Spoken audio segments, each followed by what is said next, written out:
Hey Facebook, it's me. It's 4 o'clock here on a beautiful Sabbath day during the Feast of Unleavened Bread, and I wanted to come on and do a talk about circumcision. Everybody's favorite topic, I know, right? Um, the reason I wanted to discuss this in some degree of detail is because um, I've been studying lately, and I've come on and I've done videos recently talking about the mark of the beast, things like that, making the case that the mark of the beast is counter to the seal or the mark of Yahweh. Well, what is the seal or mark of Yahweh? And we see language indicating that it is keeping His commandments. Okay. Um, Without belaboring that point here, I just refer you back to that video if you haven't seen it. I forget what day it was, but it's somewhere on my Facebook page. So anyway, it dawned on me, and I've known this for a while, but I made the connection, reestablished the connection within the past few days, that there are three basic commandments that Yahweh has given to His people that He says specifically will be signs between Him and His people. And He says that they will be forever, basically, and different variations on how He says that throughout your generations, perpetually, forever. How different translations say different things, but the concept is they're basically forever. Okay, there's no let up on this. There's no termination date where all of a sudden these things cease to be the sign between Yahweh and His people. So I identified those three things, and I'm not the first one to do this. This has been done before, so I'm not treading any new ground here. But basically, you have the covenant of circumcision, you have the weekly Sabbath, and you have Passover. Those are the three things that I can at least identify where Yahweh specifically says that those three things are given as signs between Him and His people. Okay, identifying markers. Okay, so it's like I have a wedding ring on right now. This is a sign that I am in covenant with my wife. It's a visible thing that people can see. If I take this off and I go out in public, maintaining my social distance, of course, it's ambiguous. Am I in covenant with another woman? Am I married? The implication is that I would be single. I would be available for anyone who might be interested. Put this ring on, all of a sudden people know that I'm off the market. I am connected to someone. Okay? So it's the same principle with these signs that Yahweh gave to identify His people. Okay? So I want to take a look at circumcision first. And this is basically the result of conversation I had with the person this ring identifies I'm married to, my wife. A few days ago, I forget I forget what we were even talking about specifically. We're just standing in the kitchen having conversation. And somehow or other, we kind of both made this connection at the same time. And I really felt like it was Yahweh just speaking to both of us and just saying, here's how this is. Okay, so I'm not the kind of person that says, well, the Lord told me this and the Lord told me that. I'm not that kind of guy. Okay, but I do feel like there are times, just like you can probably see in your own life, where the Holy Spirit leads you to a certain type of understanding. And of course, the moment I say that, we have dozens and dozens of people all saying the Holy Spirit gave me this understanding, but the understandings are all different. So at the end of the day, this is my understanding of this topic, and I'm sharing with you for whatever it's worth. Hopefully, it'll inspire some critical thinking, and hopefully, it'll resolve some friction between the two different viewpoints on circumcision. Obviously, that it's required and that it's not required. Which I'm going to break all that down here as we go through this. So the way I want to present this is I want to go first off and look at the scriptures that talk about the requirement for circumcision and how it is a sign of Yahweh's covenant with His people. And then I want to take a look at the opposite of that, where we're told not to be circumcised. Specifically, that's in Paul's writings. There really isn't any other place in the whole Bible that seems to say not to be circumcised until you get into Paul's epistles. Okay, so I'm going to look at both, and I'm going to look at there's a seeming disparity when we get into Paul. He refused to have Titus circumcised, but yet he went ahead and he circumcised Timothy himself. So where's the disconnect? If it's required all the time, why not have both of them circumcised? And if you shouldn't circumcise at all, why circumcise Timothy? You know? So I think that what I have come to see here is a resolution to that question. So I'm going to present that out here, like I said, for whatever it's worth. So let's get started. We got to go back to Genesis chapter 17. And to set this up, I'm going to read the whole chapter. Maybe not the whole chapter. I'm going to start the beginning of the chapter, and I'll just read through the relevant part, and then we'll go from there, okay? Genesis chapter 17. Now when Abram was 99 years old, Yahweh appeared to Abram and said to him, I am Almighty Elohim. Walk before me and be blameless. I will establish my covenant between me and you, and I will multiply you exceedingly. Abram fell on his face, and Elohim talked with him, saying, As for me, behold, my covenant is with you, and you will be the father of a multitude of nations. No longer shall your name be called Abram, but your name shall be called Abraham. For I have made you the father of a multitude of nations. I will make you exceedingly fruitful, and I will make nations of you, and kings will come forth from you. I will establish my covenant between me and you and your descendants after you throughout their generations, for an everlasting. I want to pause right there a moment. There's that language again. Throughout your generations, an everlasting covenant. Okay? Now, when it comes to our eternal life, it's really easy for us to say, oh, well, everlasting means everlasting. Eternal means eternal. But for some reason, when we get into these covenants and things, all of a sudden, everlasting, eternal, perpetual means temporary. Okay? So I propose the radical idea that when he says everlasting, he actually means everlasting. Okay? To be Elohim, or God, to you and to your descendants after you. I will give to you and to your descendants after you the land of your sojournings, all the land of Canaan, for an everlasting possession, and I will be their God, or their Elohim, as it is in Hebrew. Elohim said further to Abraham, Now as for you, you shall keep my covenant, you and your descendants after you throughout your generations. This is my covenant, which you shall keep between me and you and your descendants after you. Every male among you shall be circumcised, and you shall be circumcised in the flesh of your foreskin. He's saying this to an old man. And it shall be the sign of the covenant between me and you. And every male among you who is 8 days old shall be circumcised throughout your generations. A servant who is born in the house, or who is bought with money from any foreigner, who is not of your descendants. A servant who is born in your house, or who is bought with your money, shall surely be circumcised. Thus shall my covenant be in your flesh for an everlasting covenant. But an uncircumcised male, who is not circumcised in the flesh of his foreskin, that person shall be cut off from his people. He has broken my covenant. Now, as we can see, Yahweh is reaffirming his covenant here with Abraham for the promised land to be given to his descendants for an everlasting possession. Okay? So we're talking about the land covenant. He then puts another covenant in conjunction with that, the covenant of circumcision. Okay?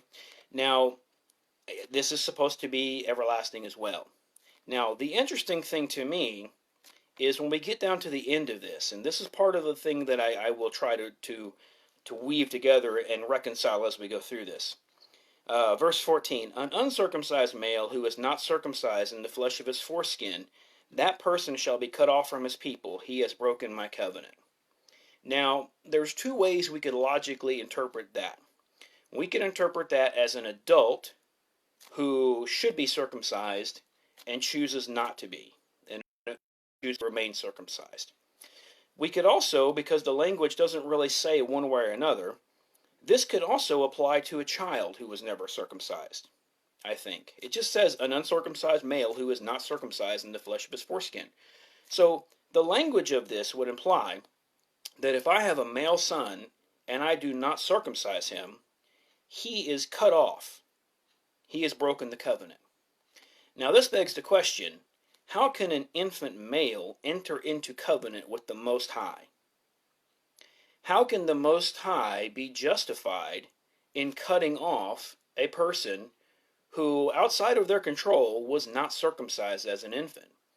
And this is something that we see, more and more every day. I mean, it used to be, it seems like everybody was circumcised at some point.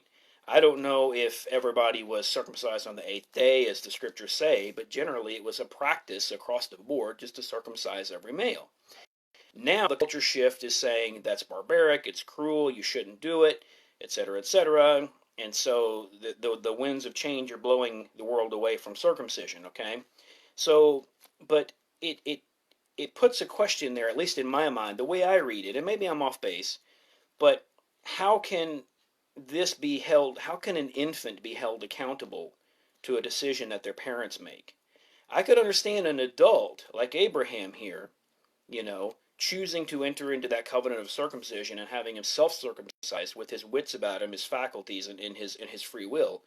But a newborn infant can't do that. It's not the infant's fault if his parents fail to have him circumcised. Or, it does specify the eighth day. What if the parent, has it done on the seventh day or the ninth day or a month later or whenever? Ishmael was circumcised when he was 13 years old. Okay, we read later that he circumcises Ishmael when he's 13. Okay, so how does that track? Okay, and I'll kind of get into that a little bit later.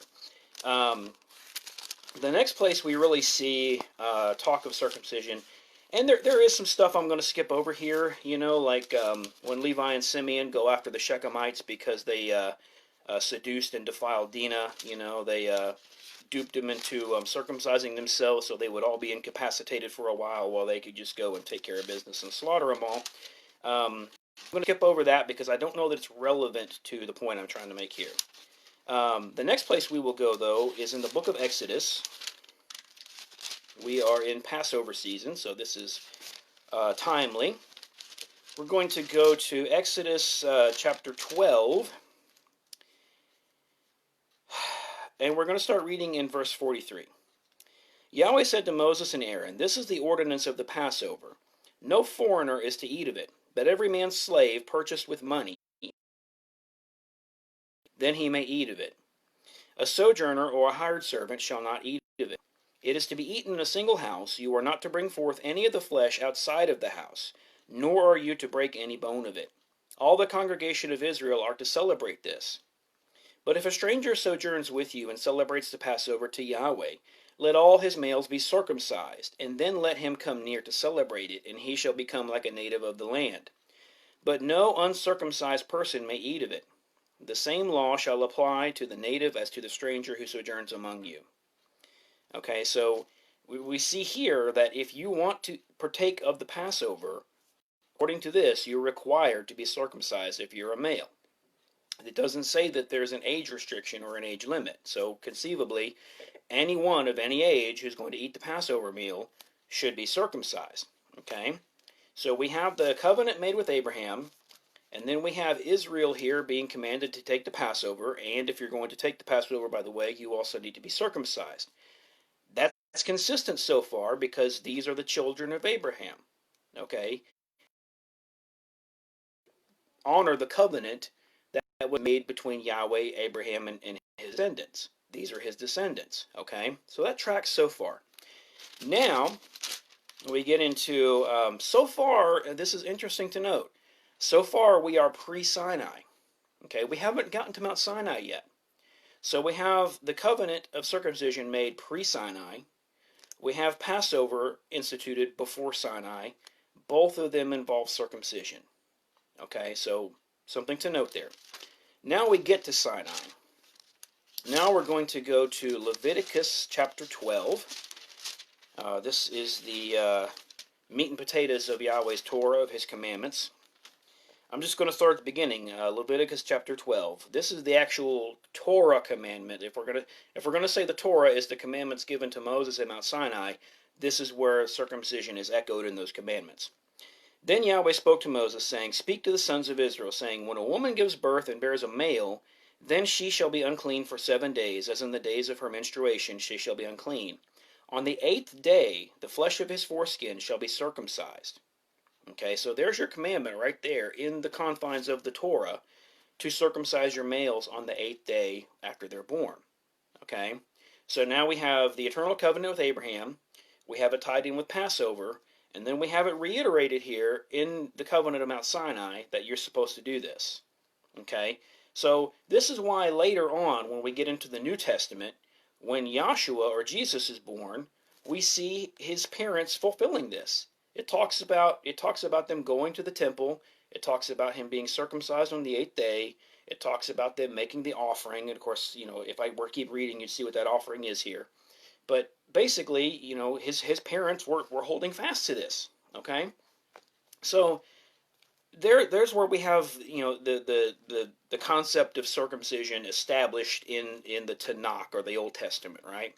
Now we get into the New Testament, and like I said, Yahshua's parents circumcised him on the 8th day, okay, and they fulfilled everything that they were supposed to do. Now we get to Paul. And just like anything with Paul, it gets interesting, and it seems to contradict some of the stuff we're reading here in the Old Testament. Okay, I'm going to go to, let's just go to the book of Acts. We'll start in the book of Acts. We'll go to, I'll do Acts 15 for context, okay?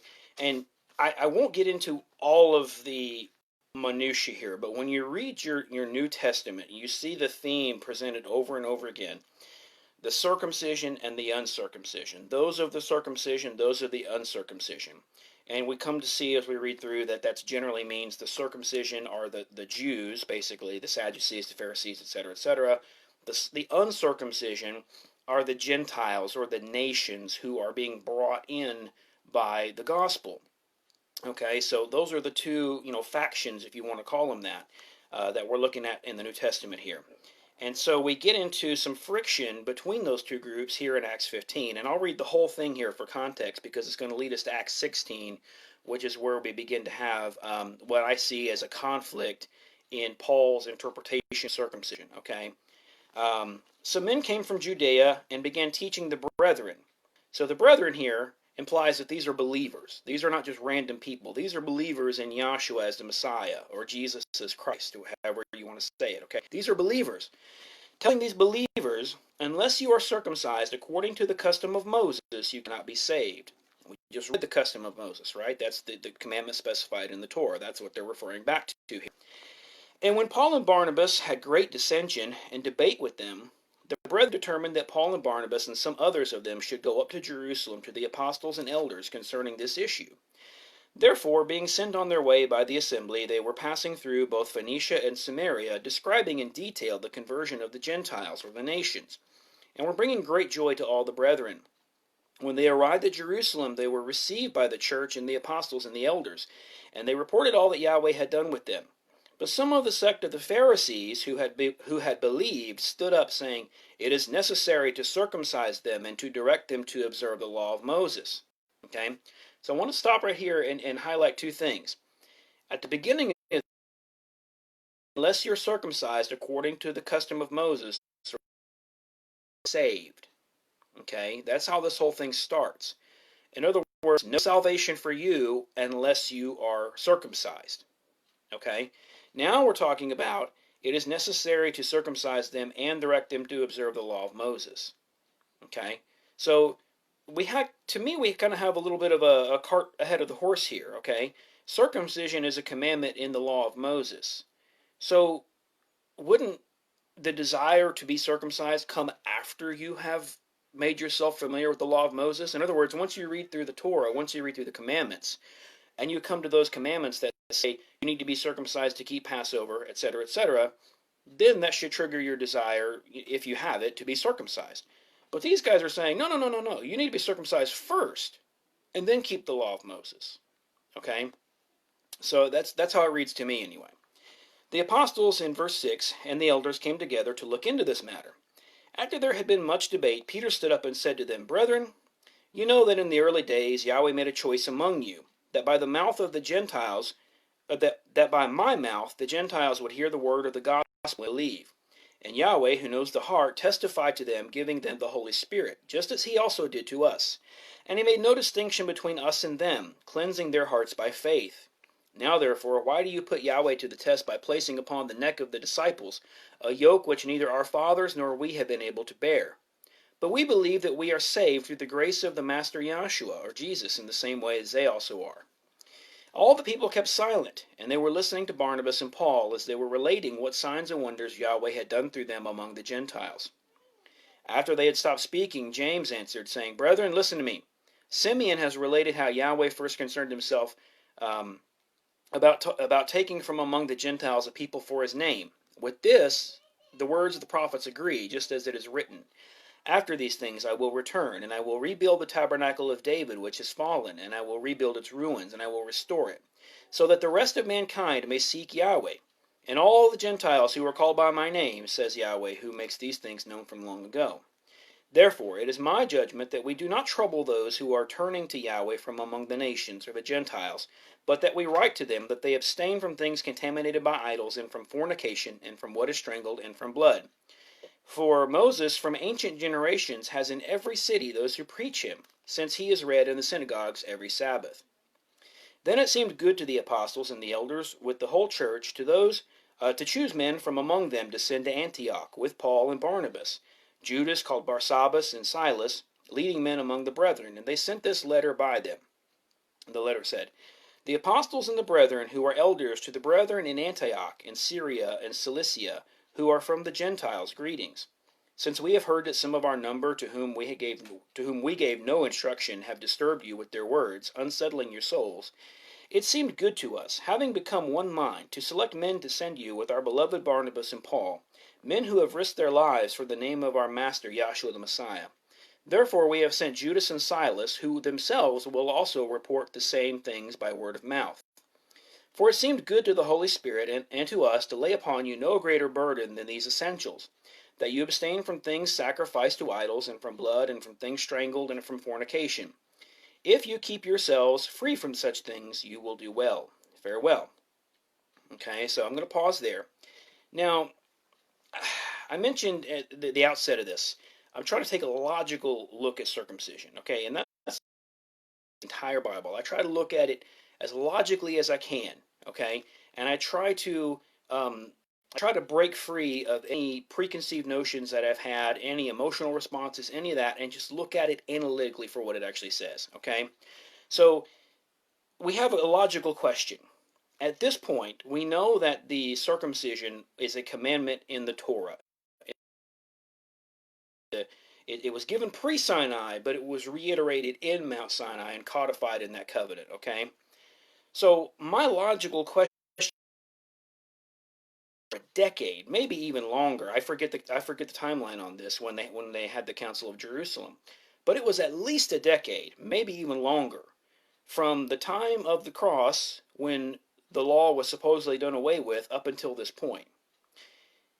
If circumcision was part of the law and that was done away with, why do they need to have a council to discuss whether circumcision is necessary or not for new believers from the nations? Shouldn't that be an open and shut case? Shouldn't it be just a simple matter of nobody needs to be circumcised, Jew or Gentile? The law was nailed to the cross. But that's not the issue here. The issue here is, do these believers, these new believers from the nations, need to be circumcised in order to be saved? That's the issue. So that's what we're really looking at here, okay, logically. So the idea of circumcision was not an open and shut case here. They were trying to interpret, okay, how do the nations fit into this? Because we know that circumcision was given to Abraham as a covenant between him and his descendants forever.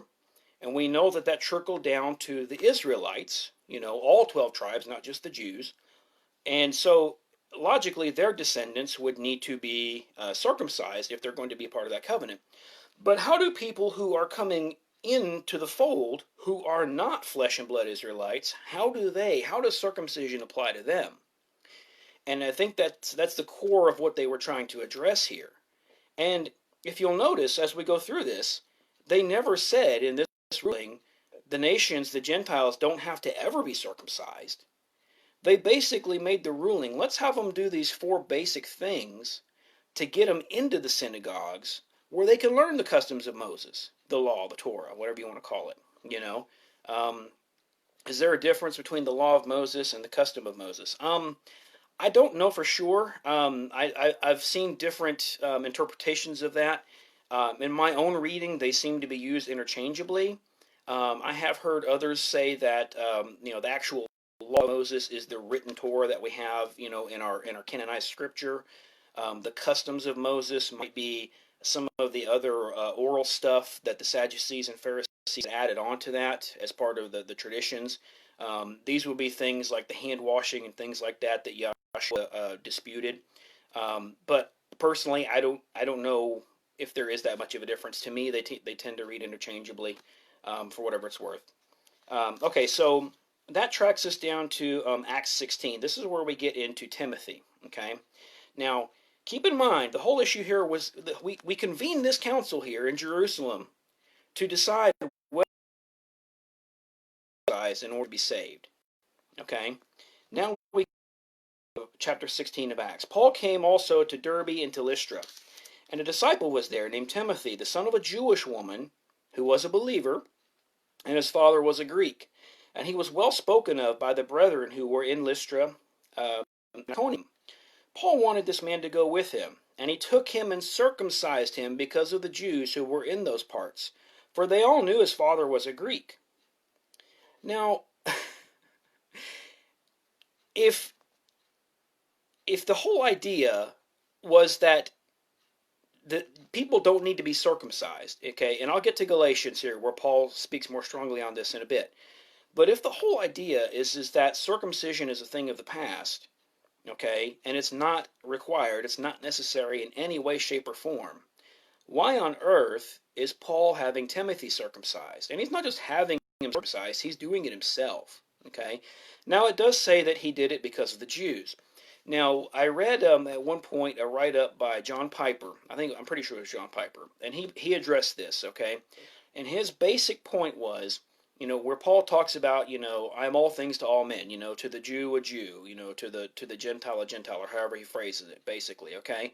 Basically, in order to bring everybody in, I need to speak to them in language that they can understand. I need to be able to relate to them somehow, you know what I mean? And we understand that as human beings now. If you can relate to somebody on their level, you have a much better chance of speaking to them and dialoguing and maybe making your case if you're trying to convince them of something, okay?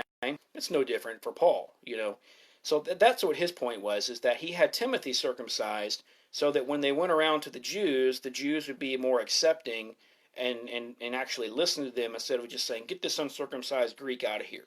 Okay, basically is what his point was. But if it really is an issue of faith, and well, let's just go there. Let's go to Galatians. We'll just get Galatians going here. There's two spots where it talks about it, and I'll start in verse 2 or chapter 2. And again, this illustrates the long time frame here that we're talking about. Okay, it's not like Joshua was crucified and then the next day we're trying to iron out the details of what just happened. This is years later, and circumcision is still not settled for new believers. Why? If it's so simple that the whole thing was nailed to the cross, why are we even having this conversation umpteen years later? So, Galatians chapter 2. Then after an interval of 14 years, I went up again to Jerusalem with Barnabas, taking Titus along also. Now we're going to bring Titus into this. It was because of a revelation that I went up, and I submitted to them the gospel which I preached among the Gentiles, or the nations. But I did so in private to those who were of reputation, for fear that I might be running or had run in vain. But not even Titus, who was with me, though he was a Greek, was compelled to be circumcised. But it was because of the false brethren secretly brought in, who had sneaked in to spy out our liberty which we have in Master Yahshua, in order to bring us into bondage. But we did not yield in subjection to them for even an hour, so that the truth of the gospel would remain with you. But from these who were of high reputation, who they are makes no difference to me, Yahweh shows no partiality. Well, those who were of reputation contributed nothing to me, but on the contrary, seeing that I had been entrusted with the gospel to the uncircumcised, just as Peter had been to the circumcised, for he who effectually worked for Peter in his apostleship to the circumcised effectually worked for me also to the Gentiles. Okay, so if we look at this language logically, we're reinforcing that idea that Jews are circumcised, Gentiles are non-circumcised. And recognize the grace that had been given to me. James and Cephas, or Peter, John, who were reputed to be pillars, gave to me in fellowship, so that we might go to the Gentiles and they to the circumcised. They only asked us to remember the poor, the very thing I was also eager to do. Now, I won't read the whole thing, but we get into the whole dispute between Paul and Peter, where Peter, used to hang out with the Gentiles and everything, and then some Jews basically came and said, "Hey, Peter, you really shouldn't be fellowshipping with those guys." And so Peter listened to it, and he's moved himself away from the Gentiles, which was hypocrisy, and Paul called him out on it, okay? And he's again using this language of circumcision and uncircumcision, okay? The Jews are circumcised, the Gentiles are not, okay? We have that us versus them mentality. We're familiar with all the different flavors of that now, right? Democrat, Republican, etc., etc. This is kind of a similar kind of thing in that time, okay? Now, I want to get to,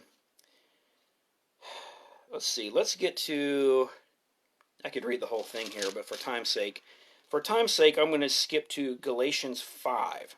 Okay, this is where Paul really starts to drill into circumcision, and he gets pretty forceful with it.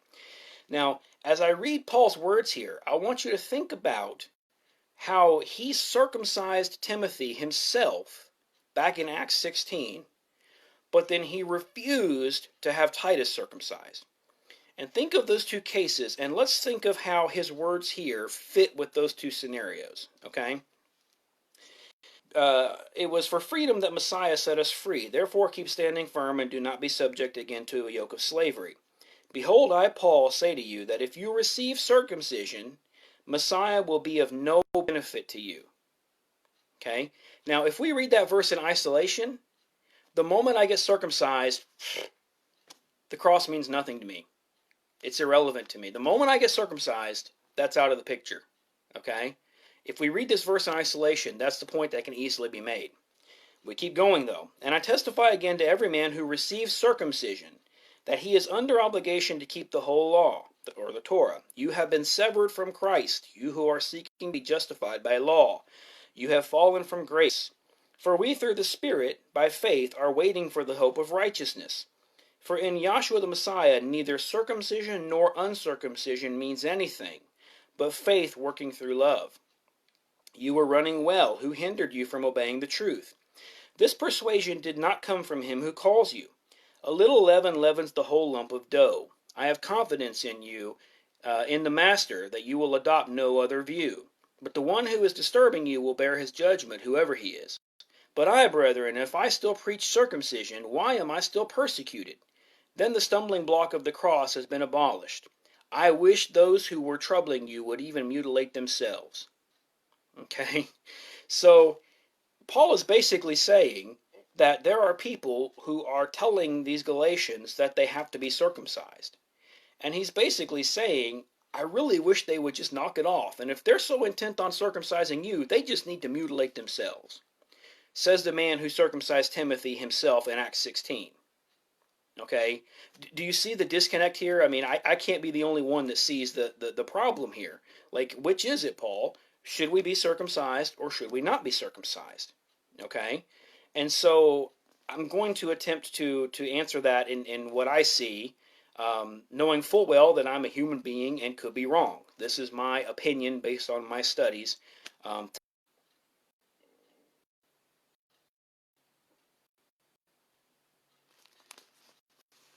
I'm not sure if I'm streaming or not, but it looks like I lost my connection.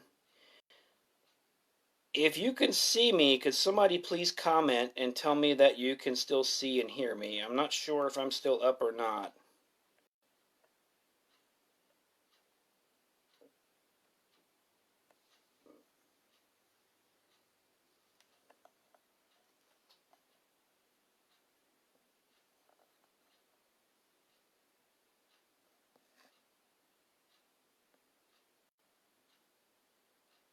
Okay, good, okay. It gave me some kind of thing that said that Google Play had disabled or something, and I was thinking, like, what does Google Play have to do with Facebook? I don't know. So hopefully nothing was missed there. I lost you, but you're back. Okay. Um, it's doing it again. Okay. This might be one that I have to revisit later because I'm not even close to being done.